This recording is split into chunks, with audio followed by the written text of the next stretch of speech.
सुप्रभात कक्षा 10 के प्रिय छात्राओं।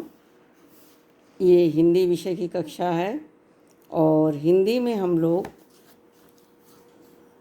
हिंदी काव्यखंड में तुलसीदास पढ़ने जा रहे हैं। इसके पहले हमने सूरदास उनके पद पूरे कर दिए, उनका जीवन परिचय पढ़ा दिया, उसको हमने बता भी दिया, आप अपनी कॉपी में लिख लीजिएगा। आज हम लोग महाकवि तुलसीदास जी का जीवन परिचय पढ़ेंगे, उसको समझेंगे और अपनी कॉपी में याद करके लिखेंगे। मैंने याद करने के लिए आपको कवि का या लेखक का संक्षिप्त परिचय है उसको बताया है कि इसको रट लिया करिए। बाकी आपको पढ़ने के बाद 1 बार 2 बार 3 बार पढ़ने के बाद स्वतः अपने से लिखना है, अपनी भाषा और शैली को सुधारना है। इसको आप लोग देख लीजिएगा, इसको याद करके अपने मन से लिखने का प्रयास करिएगा।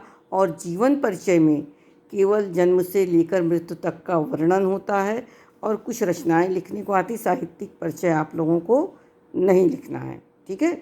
तो मैं ये जीवन परिचय पढ़ाने जा रही हूँ, इसको बहुत ध्यान से सुनिए और कॉपी में लिखिए। गोस्वामी तुलसीदास जी के जन्म के संबंध में विद्वानों में बहुत मतभेद है। गोस्वामी तुलसीदास जी के जन्म स्थान के संदर्भ में 3 मत प्रचलित हैं। मूल गोसाई चरित, तुलसी चरित में इनका जन्म स्थान राजापुर बताया गया है। शिव सिंह सेंगर और राम गुलाम द्विवेदी जी भी राजापुर को गोस्वामी तुलसीदास जी का जन्म स्थान मानते हैं। लाला सीताराम, गौरी शंकर द्विवेदी, राम नरेश त्रिपाठी तथा डॉक्टर रामदत्त भारद्वाज सोरों को तुलसी जी का जन्म स्थान मानते हैं। मैं पुनि निज गुरु सन सुनी कथा सुकर खेत। गोस्वामी जी की इस उक्ति को ये विद्वान प्रामाणिक मानते हुए सूकर खेत का अभिप्राय सोरों मानते हैं। आचार्य शुक्ल का अभिमत है कि सूकर खेत को भ्रम में से सोरों समझ लिया गया, लेकिन प्रचलित रूप से तुलसीदास जी का जन्म संवत 1554 विक्रम की श्रावण शुक्ल पक्ष सप्तमी को चित्रकूट जिले के अंतर्गत राजापुर गांव में माना जाता है। इनके पिता का नाम आत्माराम दुबे और माता का नाम हुलसी था। इनके जन्म के संबंध में निम्न दोहा प्रसिद्ध है।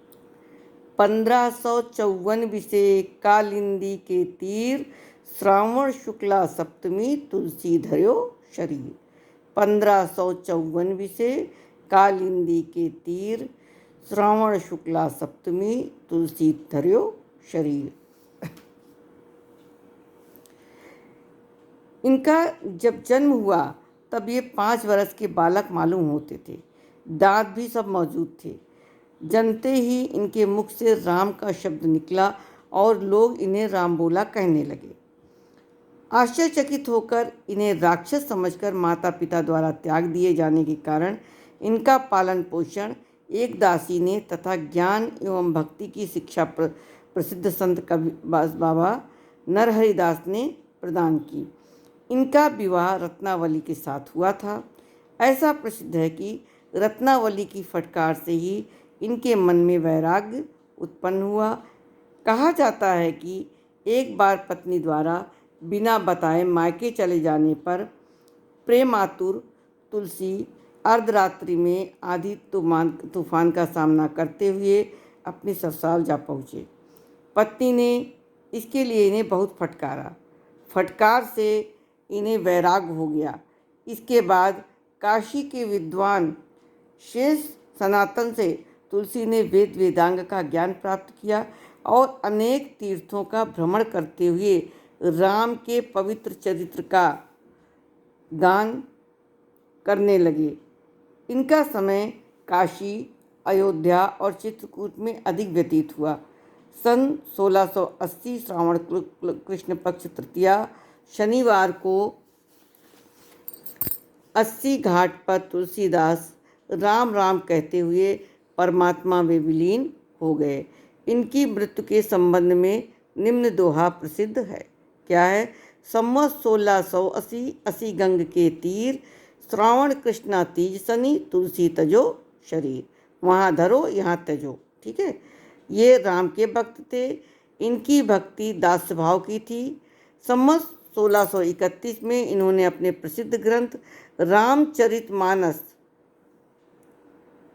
की रचना आरंभ की और इनके इस ग्रंथ में विस्तार के साथ राम के चरित्र का वर्णन है।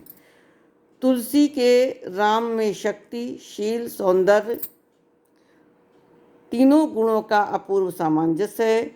मानव जीवन के सभी उच्च आदर्शों का समावेश करके इन्होंने राम को मर्यादा पुरुषोत्तम बना दिया। रामचरितमानस बड़ा ही लोकप्रिय ग्रंथ है। विश्व साहित्य के प्रमुख ग्रंथों में इनकी गणना की जाती है।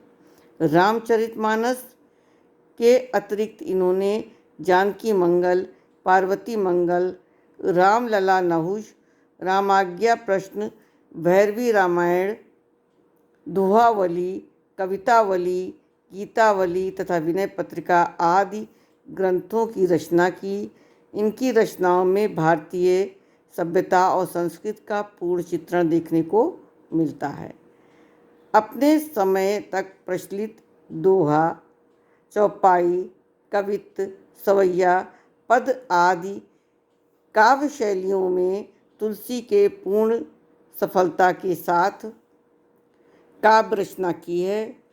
इनके काव्य में भाव पक्ष के साथ कला पक्ष की भी पूर्णता है। उसमें सभी रसों का आनंद प्राप्त होता है।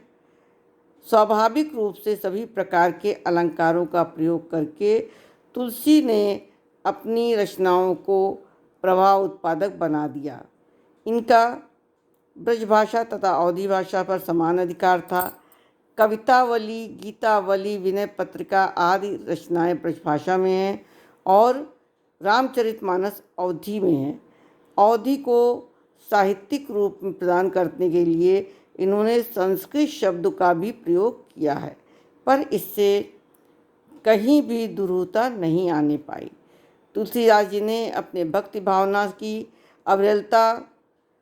अविरल धारा से हिंदी पाठकों को मंत्रमुग्ध कर दिया। इनके काव्य में सम्मान, जनता के हृदय पर किसी अन्य कवि का प्रभाव नहीं आया। जितना इनका प्रभाव था उतना किसी अन्य कवि का नहीं आया। हिंदी के सर्वश्रेष्ठ और अमर कवि तुलसीदास जी श्रेष्ठ भक्त, ज्ञानी, विचारक, लोकनायक, दार्शनिक और मानव मन के कुशल पारखी हैं। तुलसीदास की हिंदी काव्य जगत की अमूल धरोहर है। इन्होंने रामचरितमानस महाकाव्य में श्री राम के मर्यादा पुरुषोत्तम चरित्र के अंकन के साथ साथ श्री राम को शिव जी का तथा शिव जी को श्री राम का भक्त प्रदर्शित करके अद्वितीय समन्वय की भावना स्थापित की है। हिंदी साहित्य में इनका एक योगदान अतुलनीय है, जिसकी किसी से तुलना नहीं की जा सकती। बच्चों, आप लोग ये जीवन परिचय पढ़ लीजिएगा, भली बात इसको याद कर डालिएगा, जो संक्षिप्त परिचय रट लीजिएगा और इसको पढ़ने के बाद आप लोग अपनी कॉपी में आज की तारीख में लिख लीजिएगा। धन्यवाद बच्चों।